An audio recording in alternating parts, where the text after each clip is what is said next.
guys, welcome. This is a general reading for the collective of Cancer, Sun, Moon, Rising, Venus. Cancer, this is the second in a series of transit readings. You've all been asking for some astrological planetary transit readings.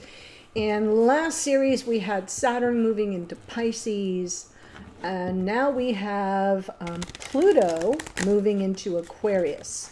So let me tell you what to expect from this reading. I'm going to give you some dates. I'm going to give you some keywords, archetype of Pluto, keywords, archetype of Aquarius, and then we'll jump into the reading, and I'll follow a format where we're looking at Aquarius's influences, we're looking at Pluto's influences, and we're looking about the impact toward your connection going forward. So that's what to expect. So first, Pluto moves into Aquarius on March 23rd. So if you're watching this after tomorrow, it has already occurred, but he stays at 0 degrees. Pluto takes roughly, and I'm ballparking here because there are retrogrades that happen, roughly 20 years to move through a sign. So that's why none of us have a Pluto return, because that would take 240 years. But he moves very slowly. So he moves into Aquarius on March 23rd. That's Eastern time. And he sort of stays at that 0 degree point, which is very impactful. He stays there till June 11th, whereupon he's retrograde back into Capricorn. And he kind of does this crisscross thing until November 19th of 2024, when he kind of makes his way into Aquarius and moves forward, where he'll be through all the way into January of 2044. So this is a 20-year movement, but this first year or two, 18 months or so, he's dipping in and out of Capricorn and Aquarius. So I'm focusing on now through June 11th. And so what would that signify? Well, Pluto is considered a generational planet because he moves so slow. So for example, there are 2 generational groups that may have some stronger experience with Pluto and Aquarius. The first are millennials born, and I'm looking at my notes, millennials born somewhere between 1983 and 1995. You should all have Pluto in Scorpio. Some of you may not, if you're right on the cusp of that generational group. But those of you with Pluto in Scorpio will have what's called a Pluto square. And a square can be difficult, stressful energy, but it depends on where Pluto, what point you've got your Pluto at, what degree point. Sorry about that. Because it could be at the end of this whole transit, which will take 20 years, or it could be at the beginning or somewhere in the middle. So keep that in mind. The boomers born between 1939 and 1958 will at some point in the next 20 years have what's called a Pluto opposition, because they all have Pluto in Leo, which is right opposite Aquarius. So oppositions are tension, squares are like, uh-oh, something's got to give here. So just wanted to make a note of that. Pluto represents subconscious forces, everything that rules everything below the surface. Therefore is called the Lord of the Underworld.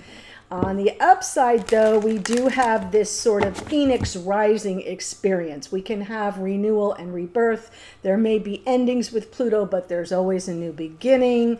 And it can often spark some spiritual growth and rebirth. So not all bad, but, you know, Pluto comes in to show us what's not stable and what, you know, and kind of destroys things that are holding back the growth of humanity, which is perfect because Aquarius is all about humanity. Aquarius rules the 11th house, which is large groups, the collective, and it's ruled by Uranus, which is an unpredictable planet. Of anything can happen and probably will. So expect the unexpected wherever you have that Uranian influence. So Pluto moving into Aquarius sort of takes on that unexpected energy of the ruling planet of that sign. Aquarius is symbolizes some individuality, sort of releasing old paradigms, moving beyond predictability of daily reality, marching to the beat of their own drum. As I have been saying all along, consider Aquarians the unicorns of the zodiac. And we count on them for that. We count on them for being a little unconventional and showing us the possibilities. So there's great potential with Pluto in Aquarius to tap into some energy of enlightened global consciousness by tearing down the structures that are holding us back from that. So while Pluto's movement into Aquarius is more of a collective experience, less personal, like personal planets, you know, we're all humans interacting with humans. So this reading will focus on how this might impact you in the coming months. All right, here we go.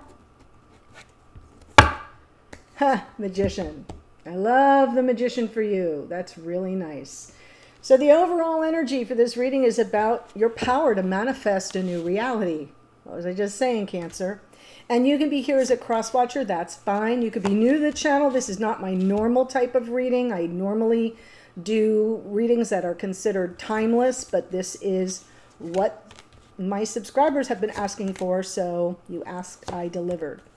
So the first row, and I'll hold it up for you because I know you can only see a little bit of that. The first row is the Aquarian influence, and I'm kind of looking past, present, future. The middle row is more Pluto's influence, and then we'll look at your connection as we move forward. So, in the past, King of Pentacles, present energy, there's the Three of Swords, some hurt and wounded energy, and going forward, some kind of balance restored, fairness restored. I feel with the King of Pentacles here, there's someone you've been counting on here in 3D that just hasn't shown up for you. And that has been, this King of Pentacles, honestly, has come through in nearly every reading for the month of March. So I think we're really focused on who's showing up for us and who isn't. And how do we deal with and come to terms with the pain that that causes. And I'm thinking that going forward, it is about some measure of a leveling of the playing field. Whenever justice is in the house, we restore balance, we restore fairness. We're looking at harmony and peace, but we're also kind of looking for a little bit of accountability that brings a sense of validation. So we'll see when we get into the Pluto part of the program, which is right here. So Nine of Wands, there's been this energy of just kind of hanging on, not giving up, really persevering.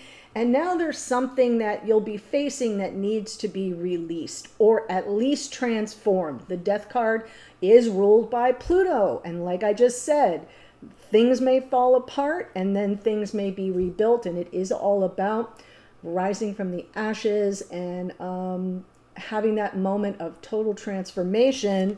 And I feel like what needs to be released is this conflict energy. So we've got the Five of Wands going forward, and it feels to me like there's either competition or just some outside source of interference in the connection. And it's going to be time to say, yeah, ain't nobody got time for that. So here is the connection. We have the Lovers, beautiful energy of soulmates, you know, definitely a deep soul bond, potentially twin flame for some of you. Chariot is about a victory moving forward, a triumph. And we do have the Four of Cups here. So I'm taking it that there's been some sense of emotional disconnect, emotional distance between you, and that may be something that you are finally able to move on from. So let's jump in and clarify. The Magician. What are we manifesting here, Cancer? End of a painful cycle. Ooh,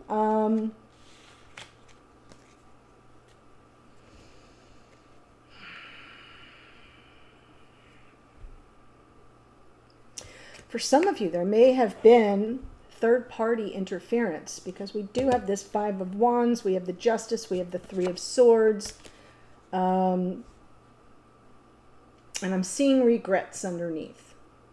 regrets of the past, mistakes of the past, an end of a painful cycle that may have involved some kind of third, let's just call it third energy, something that has been a source of conflict, disappointment, disenchantment, hurt feelings. Now I kind of think it's over. I'm seeing with the Ten of Swords that that's the end of the painful cycle, or at least that's what you're manifesting. It's like, I just need this to end. I don't want to be in this situation anymore. And that Five of Cups, like, all right, I'm already grieving the loss of this, but it's definitely something that needs to end. So the Magician comes in to say, you have the power to make that happen. Especially because we have here so much pain, something that needs to be released, and the victory of moving on and towards something that brings you more of a sense of validation. King of Pentacles in the past with the Three of Swords. So this is the Aquarian influence. Wow, yes. This could, I could be talking to people who have been married, that this was third-party energy interfering in a marriage. If not a marriage, definitely a connection here in 3D that was pretty much on solid ground and buildings towards something down the road. We have the Knight of Wands who can be in and out. We have the Magician underneath, and then boom. So I feel like you've been trying to manifest this person's return. They've been MIA. This is, like I said at the very beginning, someone that hasn't shown up for you. And you've been trying to manifest their return amidst a lot of heartache for something that has ended badly. So I think what you want is, I think you want the end of the pain. I'm seeing the Three of Swords and the Ten of Swords as the result of something that occurred that has left you very sad, left you feeling very rejected, and that's what you're trying to manifest an end to.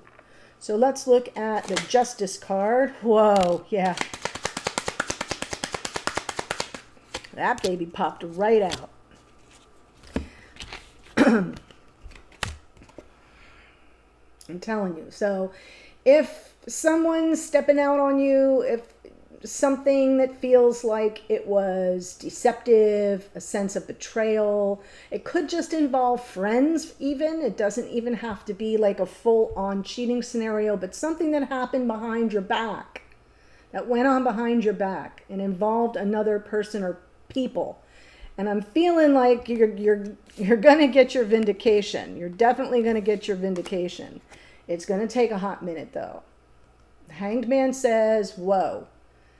We're going to have a temporary flag on the play, so be patient. But your vindication will come. Justice will prevail. Interesting. So yeah, for those of you that don't have that situation, this may not be your reading this time around, but I'm absolutely feeling that there's been some kind of sense of betrayal, and it is a lot of heartache. Definitely been waiting on this person or trying to manifest their return, and now you're like, enough. It's time to move on. So let's look at the Nine of Wands. So while Pluto's been in Capricorn, since I'm looking at the past here, yeah, look at this. So this is almost feeling like a personal reading for someone. Whoever you are, let me know in the comments. I think there it is. There's our King of Pentacles again. There's the feelings of rejection, being left out in the cold, really hanging on, wanting the victory, wanting to move forward from this pain, from this disappointment, from this betrayal, from this sense of rejection and abandonment. Five of Pentacles, feeling devalued, feeling forsaken. It's very, that's an unstable energy to be in. I'm not calling you unstable. I'm saying it's an unstable situation in the relationship when one party is feeling like, I've just been totally blown off or ghosted or cheated on or betrayed on some level, or just lied to or avoided. The Seven of Swords can be a lot of things. It doesn't always have to be a cheating scenario, but I'm feeling like there was a massive betrayal here. And you've tried to persevere all this time. And now Pluto moves into Aquarius, and we have the Death card with the Five of Wands.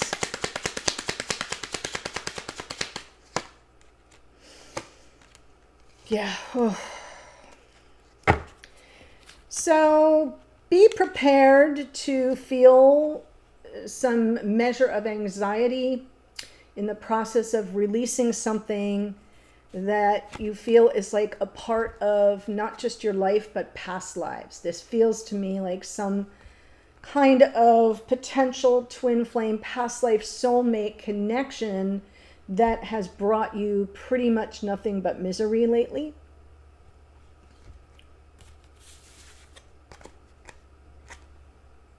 Lots of confusion, mixed messages, emotional overwhelm, too much to process, too many options to consider, and yet it's been nothing but aggravation.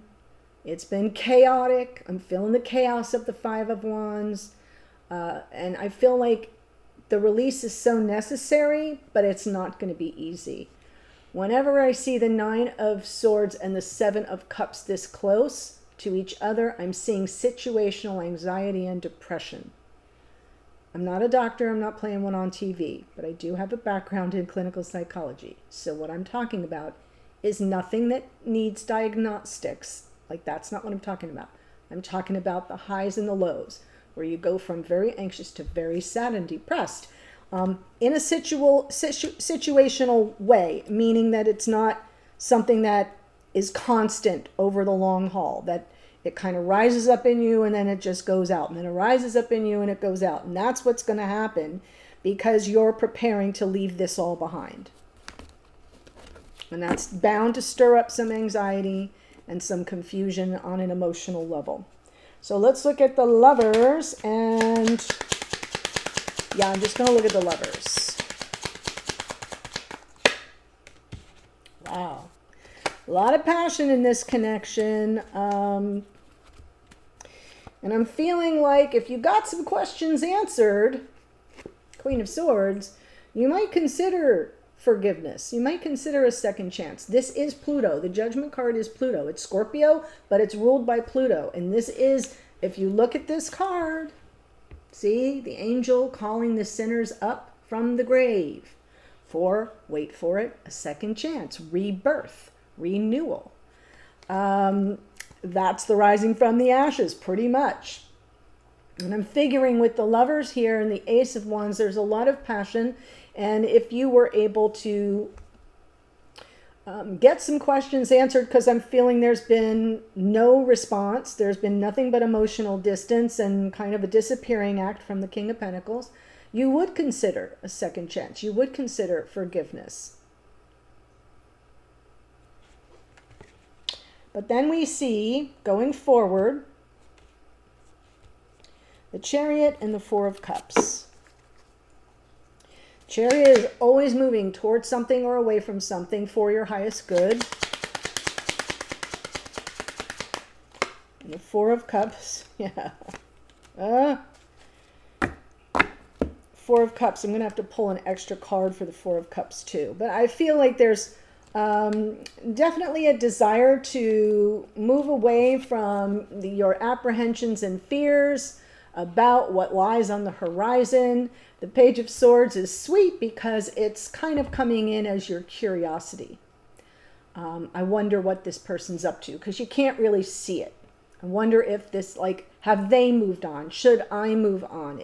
Will they return? Right? Sometimes the Three of Wands is about manifestation and calling something to you. But other times to me, it's kind of looking out wistfully saying, well, I already know what I want, and now I've got to sort out how to make that arrive, or when will it arrive. So it's like anticipation with the Three of Wands, and this is the curiosity. Is it time for me to move on? I'm not sure. I don't know what they're up to. I'm just feeling all this emotional distance. And the Four of Cups can also be speaking about a potential missed opportunity. So I'm going to pull an extra card for it just to make sure. Yeah, I'm going to need more than one. Yeah. You're waiting for the communication. You're feeling stuck with all the emotional distance. This is in the future. So in wanting this communication, not sure what you're really dealing with. Two of Pentacles often stalls for time. So I have a feeling that you are moving through a process of preparing to leave something behind. It will kick up a lot of anxiety. It will kick up some emotional overwhelm. I have a feeling you'll be 2 steps forward, 1 step back, just like Pluto moving into Aquarius, back into Capricorn, into Aquarius, back into Capricorn. So for those of you watching, this may be like an 18-month tango that you have, because you definitely do not need to stay somewhere in some kind of energy of pain, disappointment, rejection, abandonment, feelings of betrayal, or some breach of trust is what I see here. And while you may be open to a second chance, provided you get your questions answered, I don't see you getting those questions answered anytime soon. Not from this reading. And that's why you're going to do that 2-step. I'm going to move forward. I'm freeing myself of this energy. And then the hesitation comes in. So we see the hesitation with the Hanged Man. We see the hesitation with the Eight of Swords. And yeah. And just to normalize that for you, it makes perfect sense. Makes perfect sense because it's a big decision.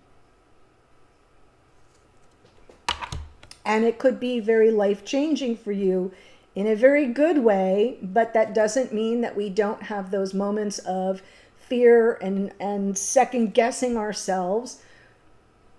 Like, am I making the right decision? Because the ego likes to keep us safe and wants to keep us in patterns that are familiar to us. That's just self-protection. But the soul knows better, and the soul is trying to carry you forward. So that's what I have for this part of the reading. I'm going to give you the astrology, but before that, there's a link in the first sentence of the description box below this video, and I'm going to do an extended reading all about your King of Pentacles here. So we're going to see the Aquarian influence, the Pluto's influence on them, and their third row will be all about their intentions toward you going forward. And I'll close out with some oracle.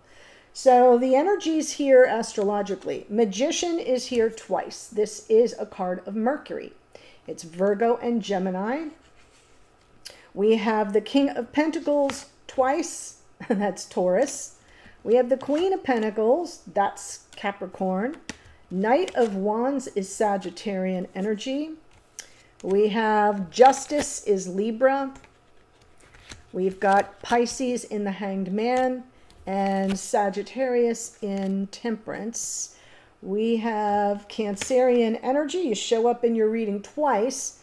We've got, oh, I already said the King of Pentacles. Death card is Scorpio. Lovers is Gemini. Queen of Swords is Libra. And this is Pluto, Scorpio's ruler. We have the Moon is Pisces. And that, oh, and the Page of Swords is Gemini, Libra, Aquarius. So powerful reading, definitely a big change on the horizon. I feel like anything that kind of gets dealt with in a way of endings, there will be a very positive rebirth and a liberation, which is also a key word for Aquarius going forward, but it may take time. You may go back and forth. So the link to the extended is below. I'll see you there in a second. Otherwise, bye for now.